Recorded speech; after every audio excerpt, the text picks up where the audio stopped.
Ladies and gentlemen, welcome to the Jim K. Ford Sens Nation Podcast, and we are very pleased to be joined by a very special guest. He is Mark Borowiecki, former member of the Senators, and I got from his draft day to his last game, I have him at 12 years with the Sens organization. What do he and I have in common? Mark was drafted from the Smiths Falls Bears, and I did play-by-play for the Bears. We don't need to get into how long ago my Smiths Falls days were, okay? Let's just not even go there whatsoever. How are you, Mark? Good, thanks. I'm doing well. I appreciate you having me on. Yeah, it's great to have you on. Thank you for doing this. How's the summer going? Any news to report in Boroland? No, it's been good, quiet. July and August have been nice. Put the phone on Do Not Disturb for most of it and throw it in a dark closet somewhere and just try to focus on the kids and my wife, Tara. I think that's kind of the nice balance now, not being a player, Things kind of ramp up in July and August when you're playing. You're kind of trying to peak at the right time for training camp. But for me now, it's a true downtime. So it's been nice. Yeah, the true downtime. Yeah, that's. I mean, where are you right now? I'm like last season was your first full year without playing hockey in your life, right? And so how did that sit with you physically and mentally? It's an interesting question, and I think probably one pretty pertinent to where I am in life right now. I think I had this discussion with my wife actually a couple of nights ago. I think no issues. I think from the get go, I was pretty fortunate. Nashville transitioned me into this job quickly, scratched the itch, and kept me busy. And I think as I've kind of sat on it over the course of this season and a bit of off time, I think it hit me a little harder in terms of how much my identity was linked. Not necessarily to just the hockey, but more so being an athlete and a competitor, and not having that in my life anymore. I think it started to hit home a little bit, but. Again, I think the important thing is for guys transitioning out of playing is having something to focus on and throw yourself into. And for me, it's obviously work now, but also a great opportunity to be a more present dad and husband and kind of fill that void that hockey has left with these great things. Yeah, over your right for those watching on video, over your right shoulder. There's an amazing gift you received. And I'm thinking to myself, if there were moments last season in Nashville, and these are guys you played with very recently, and now you're not technically a player anymore. The boys all got together and pitched in for that gift that's over your right shoulder. It's a simple weight bag, but probably meant so much more to you.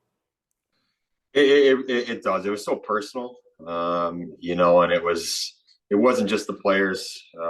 It was the staff too, the equipment managers, strength and conditioning, medical, our athletic therapy staff, and just those relationships that you really develop with those people, not just your teammates, and for them to kind of go out of their way and think about me and kind of express their gratitude for what I brought to the organization in such a personal way. It does kind of give you a bit of perspective. Being down here grinding in the gym at 5:30 in the morning before the kids get up, and you have some peace and quiet and a chance to look at that and realize kind of where you are and take stock of your accomplishments.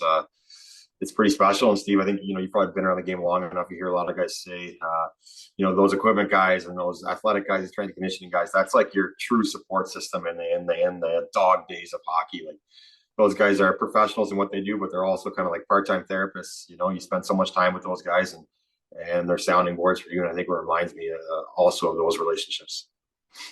So do you love the new position? It's an awfully different one than what you've been used to, but last time we spoke, it seemed like a nice fit for you. Yeah, it's been great. Really, really, excellent organization to be a part of.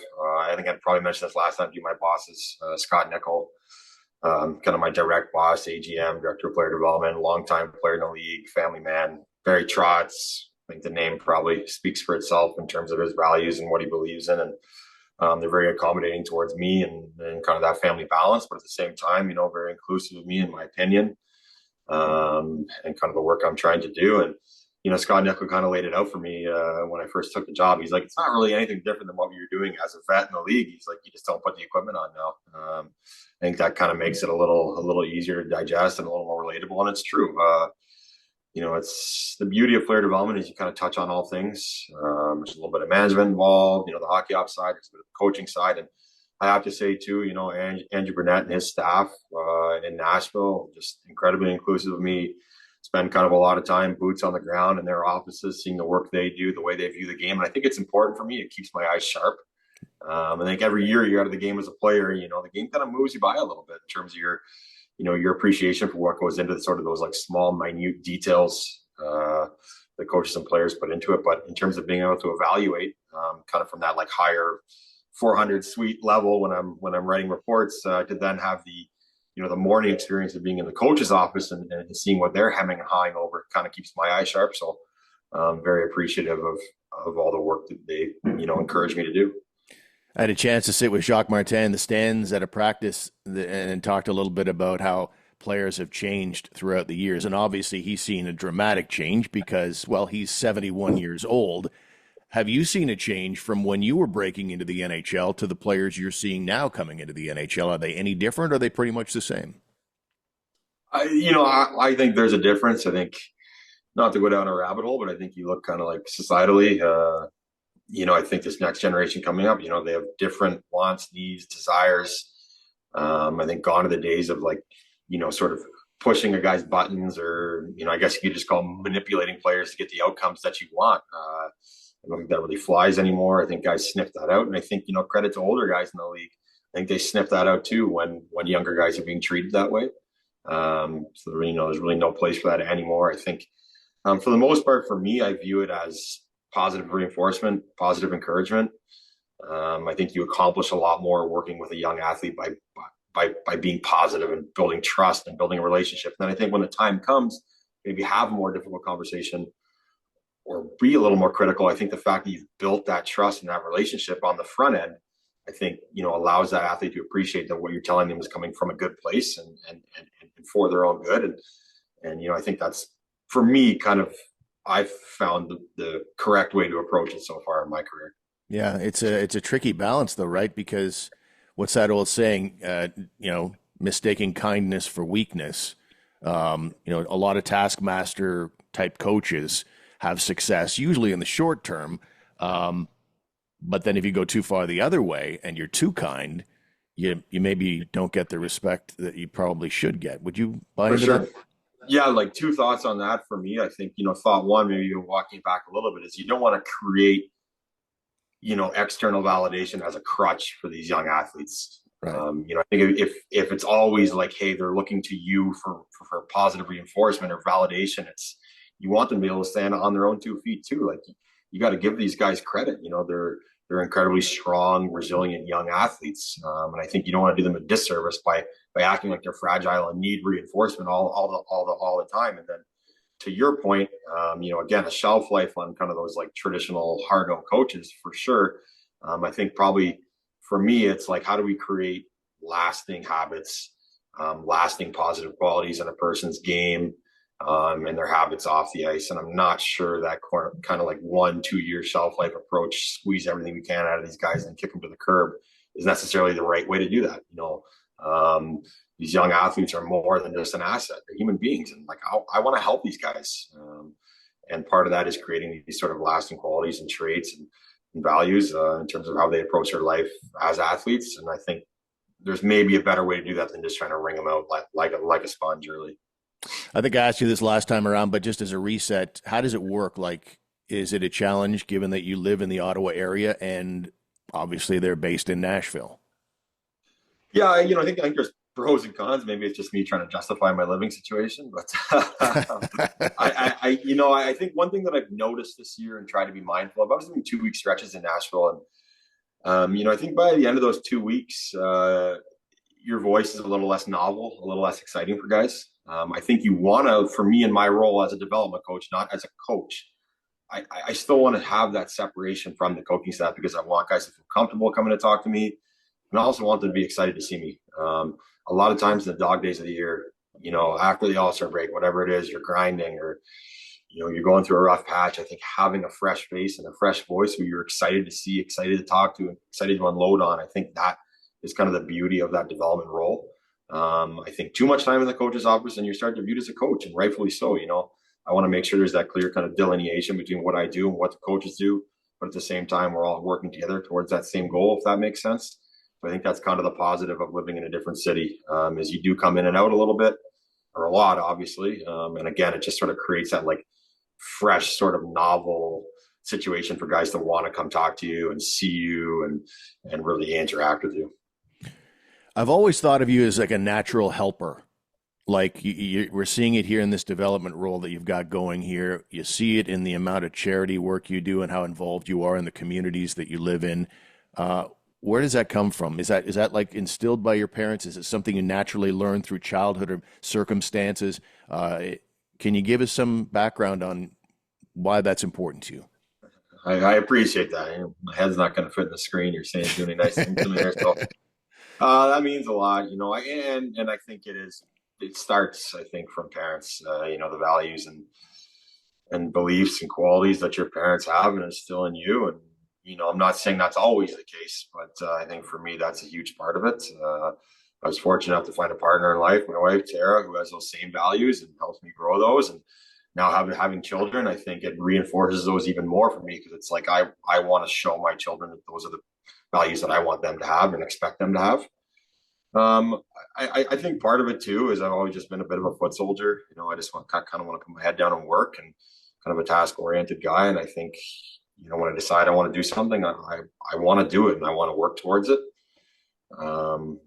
Take that for whatever it means, but I think that maybe plays into it a little bit too. So probably a whole bunch of different things that work at Synergy. All right, one last question about Nashville, because this is the Sens Nation podcast, not the Predators. But I think people are interested in what is going on with you as it pertains to Nashville. But also, Nashville made some pretty big headlines.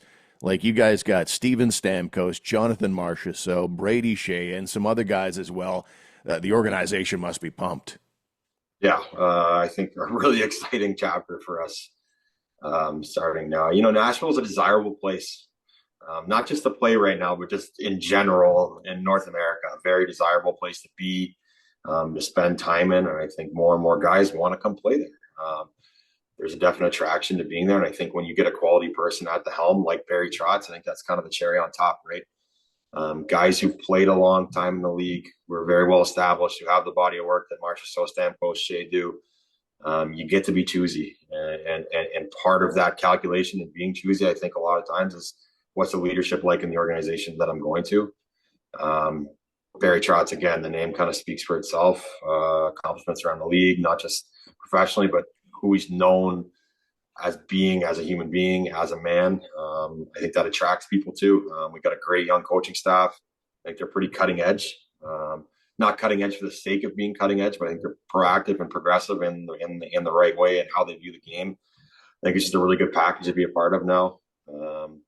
Lots of positives going forward, but we can talk all we want about it and say great things. Now it's time to get some success in the win column. Now that's true of the Ottawa Senators, your former team as well. They had a pretty decent summer addressing needs, going out and getting guys like Nick Jensen, David Perron. They got Noah Gregor, Michael Amadio, and the big one in goal, Linus Ullmark. As someone, well, you're in town, you're following your former team a little bit. What has been your general thought about the Sens summer? I think for me, the big thing is you have a new management group and new leadership. It's kind of making that initial, call it a course correction, call it a shift in direction, but they're leaving their mark on the organization. I think the management group did it in a pretty calculated way, didn't rush into anything, nothing knee-jerk, and made the moves that they wanted to make in the summer. To me, on the outside looking in, probably motivation was establishing a bit of a new culture, not necessarily revamping the culture, but how do we bring in some older established players, been through the meat grinder a little bit to help these young core players along the way. Some great young pieces here, haven't played a lot of winning hockey. It's a different ball game. Winning games early in the season, winning games when you're mathematically eliminated from playoffs is entirely different than being in the hunt, whether it's chasing or trying to hold on to a spot. I think that's overlooked a lot. You see a lot of young guys go on a heater at the end of the year when they're out of playoffs. That's, take it from a guy who's played, that's pretty easy hockey to play. Not a lot of consequences. So I think management did a good job bringing in guys who are kind of battle tested to try to help shepherd this group. Seems like culture is a big one, obviously addressing the right side on the back end. Jensen's a nice, stable player, addressing the goaltending. Obviously, Allmark's a top tier goalie in the NHL. And then some veteran leadership and veteran presence for all guys like Gregor. Seems like they had a clear direction to go. And then again, the draft, size, bring in some players who are competitors. Clearly, they had a mandate, and did their best to enact it. I am so done with old school Christmas lights. The tangling, the burning out, the minus 30-degree installation dangling from a ladder. Goodbye Christmas lights. Hello Celebrite, your permanent holiday lighting solution. I've got them on my home right now.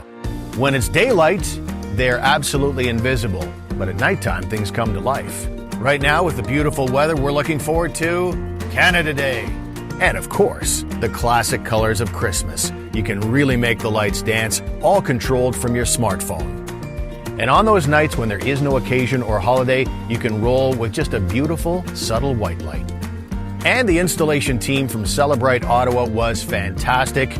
So you can keep on rolling with old school Christmas lights, or you can contact them today at celebrite.ca. Yay! Yeah, and I want to ask you about specifically the Nick Jensen for Jacob Chychrun thing. I mean, Chychrun's sort of that.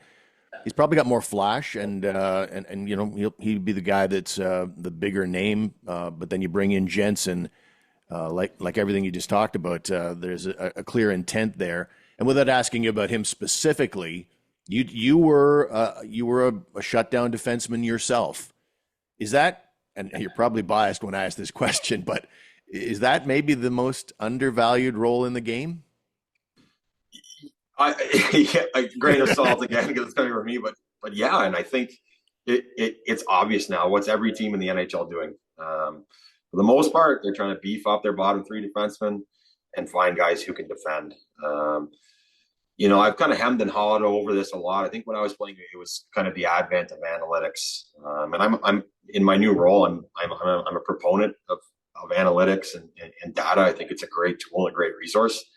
But when we looked at Corsi in its most raw form when we were younger, it was, a great Corsi team was, say, 55%. And I could be wrong on that, but I believe that's kind of the way it was. And, I think the line of thinking was, let's just play with the puck the whole game. Well, the statistics bear out that a good team had, let's say, the puck 55% of the time, but you're still defending, almost half the game as a good possession team. So what do you have to do then? You have to be able to defend. You have to be able to stop plays, end plays, gain possession back. It's ugly. It's heavy lifting. It can be thankless, but you've got to be able to stop possession. You've got to be able to get the puck back, separate people. I think you're seeing more and more teams go in that direction. Now there's a balance on your D-core between possession guys who are great at moving the puck, but also guys who can play with some weight, size, and length, and kind of do that heavy lifting for you. And all those things, like whether we're talking, okay, let's say October opening night, the value of everything you just talked about, it just gets higher and higher as you move through the season, correct? For sure. And, I think teams are going to start looking. I mean, we always do. We look at teams who just had success in the prior season. I think for me, the real shift is when Vegas won. Everyone looked at their back end and went, every single guy is 6'1" and up and can move. Yeah. And for the most part, can defend and play with weight and play against weight. And usually there's a bit of a shift and then a subsequent trickle down effect. And I think you're kind of seeing the effect of that. And, on a more micro level, we talk in a playoff series a lot as players in terms of physicality. We'll tell forwards, invest in being physical on their D-core. That's an investment. It might not pay off in game 1. It might not pay off in game 2. It's going to pay off in game 7. I think you can extrapolate that to an entire season. Invest in having some weight, having some size, playing that game. Teams aren't going to want to come in and play against you. And it does sort of add up and make a difference down the stretch. One of the things when I look at the Sens roster, and I see it across the league, it's not unique to the Sens, is there aren't that many guys who can drop them. Like, the game is evolving. It seems like fighting is becoming less and less important every single season. Where are you at with it right now? You were a guy who didn't mind dropping the gloves, and that, by the way, is something that always was I found interesting. You know, here's one of the most thoughtful, kind guys in the league, and happy to drop him whenever you're ready. But you know, where are you at with fighting in the NHL these days? I think it's great as a reactionary, emotional, heat of the battle thing. I think in terms of value that I place on maybe like let's lump fighting in with physicality. I think the guys who are like unpredictable hitters, body checkers, like dangerous body checkers. I don't mean dangerous and like going out there trying to hurt people, but guys who know like if they line you up and you got your head down, you're going to get popped and it's going to hurt. I think those are the guys who have a lot of value in the league right now because they're few and far between. You know, why do the Radko Gudises of the world keep getting lucrative deals? Right. There's not too many of them around. He's not a fighter, you know, but those are the guys before the game. I'm telling you, every forward in the other team's dressing room was circling that guy and being like, if I'm coming down his side, I got to be aware. You know, It's just one of those things. And so, you know, back to fighting, I don't think the staged fighting has as much of a place in the game anymore. But if you've got guys out there people are aware of, know that they play hard, heavy, that they're willing to go, you know, that extra little inch or two to kind of win a battle or compete and then end up dropping the gloves if they have to. They're pretty valuable guys. And usually why those guys keep getting jobs. Yeah, I mean, you got to be a hard team to play against. One guy on the team that I'm interested in, well, one thing that he did last year I'm more interested in. Ridley Greg is a guy that, he's got a lot of fight in him. I don't know that his body can, he writes checks that maybe his body can't cash sometimes, but he is game. He is game to go. He's a scrappy type of a player. But he had that one moment last season where he fires up. He's got an empty net. It's against the Leafs. Lots of emotions in the game. Got the empty net, and he decides to take the big slap shot. And I think everybody around the league probably had a reaction to that, to the good, to the bad. What did you think of, and as a player development coach, what would you have said to Ridley Greg after that? I don't think you can teach that kind of natural competition or competitiveness, call it what you want, that natural fire. You can't teach that. I think that's innate. I think you can poke and prod a guy to get a little more out of him, but to have it at that level, I think that's pretty unique and pretty special. I think that kind of lays the foundation probably for his success as an NHL hockey player. And I think as you mature as a player, there's nuance to it, right? And I think that's going to be kind of his growth and development curve. His lessons is kind of channeling that competitiveness and fire and emotion in positive, productive ways. I personally love it. Like any coach will tell you, any development coach will tell you, any NHL coach will tell you, you'd rather have a guy you have to rein in than a guy you've got to, give the boot to, kind of, proverbially like make him go. It's better to work with a player like that. Just thinking of Ridley as a player, we have a guy in our system, Zach Leroux, had a fantastic year. Has had some discipline issues on the ice in his junior career, lots of PIMs in the AHL. I think he was top 2, top 3 leading scorer in the playoffs in the Western Conference Finals. Like a lot of different facets to his game. And a huge part of that is his competitiveness and his fire. And I think that allows his other stuff to come to the forefront. And personally, I'm all for it. With a player like that, you're talking about Nashville, not so much Greg here, but how do you know when a young player is maybe, I don't want to say bad seed, but just someone that is just maybe not someone you can rein in? Is it hard to delineate exactly where it's like, oh, there's still a player there, even though he's got some discipline issues or whatever, versus someone who's just maybe not recoverable as a prospect? How do you tell the difference? Yeah, I mean, we all make mistakes, especially when it's athletically, when you're making mistakes on the ice, when you're crossing the line. Like, to me, we can work through those issues. I don't think you ever want to really truly give up on a guy until he's given you concrete reason to. Right. Let's work through some of these things. Let's see what we can do. Again, very new at this job, still finding my way out and navigating my kind of course and approach. But for me, if it's these mistakes are happening based in sort of emotion and a high compete level, to me, I think that's something that you can generally work with. And another NHL story I want to ask you about was nothing to do with the Sens, but we had a couple of NHL offer sheets handed out. I mean, we can go for years without an NHL offer sheet being handed out, but that one worked. The St. Louis Blues have got 2 first-rounders from the Edmonton Oilers by way of offer sheets. Do you think this is going to become commonplace? Like, is this a new strategy in the NHL? It's been done before, but is it? Do you think it's likely to be something that other teams try more often?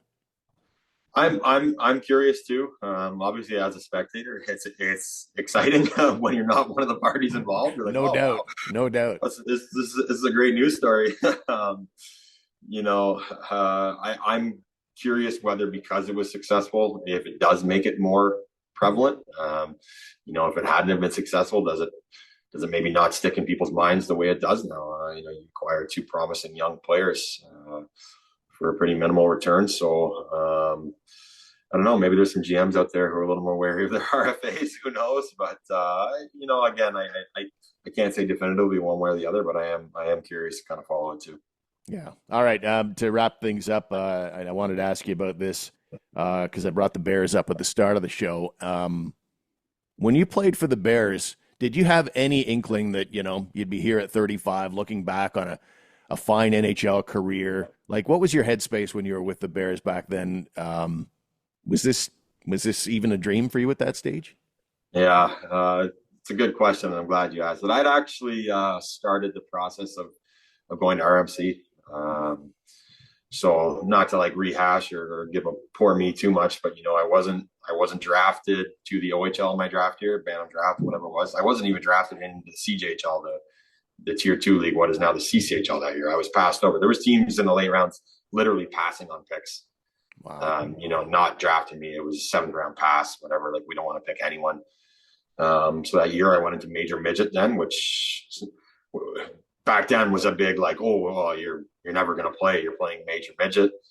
Had a good year playing major midget. Had a ton of fun.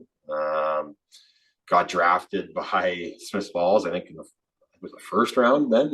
Kind of in my second go around, I re-entered the draft. Then all of a sudden, the OHL teams and the QU teams start kind of sniffing around. Maybe there's something there, and maybe had a bit of a chip on my shoulder, but wasn't really that interested. But again, kind of in those doldrums there, I was like, it's time to start thinking about life after hockey. Started the process of potentially going to RMC. I'd reached out to someone involved in their hockey program. Hey, can I come play hockey? I was always interested in joining the military. And then, things kind of took off a little bit. Again, I applied to other schools. I got into Carleton, stuff like that. I was always a fairly strong student. So I was fully aware there was a life outside of hockey. But things sort of, picked up steam pretty quickly. I had a strong first year in Smiths Falls. Some D1 teams started sniffing, and then was lucky enough to get drafted into the NHL. So at that point, you know what? No, like I was okay with and pretty at peace at not playing hockey past, sort of the major midget, potentially Tier 2 level. It was certainly a dream to play in the NHL, not something that I ever thought would kind of come to realization and fruition, but consider myself pretty fortunate to be here. A lot of good people surrounding me. And, I think an important thing that I need to kind of remind myself of and say too, is I have a great group of friends here locally in Ottawa, guys who'd be buddies with me no matter what I did. They're not friends with me because I'm an NHL player or what I accomplished in sports and hockey. I know they'd be by my side no matter who I am. So I think when you've got a group like that, it keeps you level-headed. It helps you go a long way. Yeah, I'm always amazed at like just random friends of mine that are just they happen to mention. I was talking to Boro the other day, and it's like you everybody seems to know you in the community, just beyond the Sens and stuff. So it's kind of cool. I think that's not to interject, but that's the special about Ottawa too. Especially being in the West End, it seems like everyone knows everyone. And, Tara and I wanted to raise our kids here. I had a great life here growing up. My parents gave me a great life. And I know Tara's parents did the same. And we want to give our kids that life too. And thankful to be back and part of the community. And just enjoying kind of putting down roots now. And I'm a pretty approachable guy. Like you say that like as a story, but you see me in the grocery store, I'm always happy to say hi. So I might have 3 kids running around trying to be nuts. So I have to take a deep breath or tell you I got to go. But usually pretty happy to say hi and chat. Yeah, we had a media hockey tournament on Sunday. Well, it was a media team that was in a hockey tournament, And it was like Brent Wallace and Chris Stevenson and some other guys. My wife had mentioned this to me. Yeah, exactly. And so we needed bodies. And so I put it out to a guy who's not even a media guy, Kevin. And it's like, if you can get a couple of guys, that'd be great. And the first guy calls, I tried Boro, but he can't make it, unfortunately. Like, we had a birthday party. we had a kid's birthday party. Yeah, so Kevin, my wife worked with him. My wife's a teacher, so it's just that's that Ottawa like connection. Everyone kind of knows everyone. So that one made me laugh when she told me that one. I was just looking for a warm body to put the blades on with. It's not one of the best players that's ever come out of the community. You know what? I don't even have equipment at home with me. It's all back in Nashville. I just have skates, so I would have had to go and got myself suited up. So too funny. That's great. Well, Mark, thanks so much for doing this today, and hopefully we can talk to you down the road a little bit here too. Awesome. Appreciate it, Steve. Thank you as always, man. There's former Ottawa Senator Mark Borowiecki joining us today here on the Jim K. Ford Sens Nation podcast. Thank you so much for being with us. Don't forget that our website is sensnationhockey.com. Also invite you to check out the Hockey News, thn.com/Ottawa. Lots of great articles there. Until next time, thanks for being with us here on the program.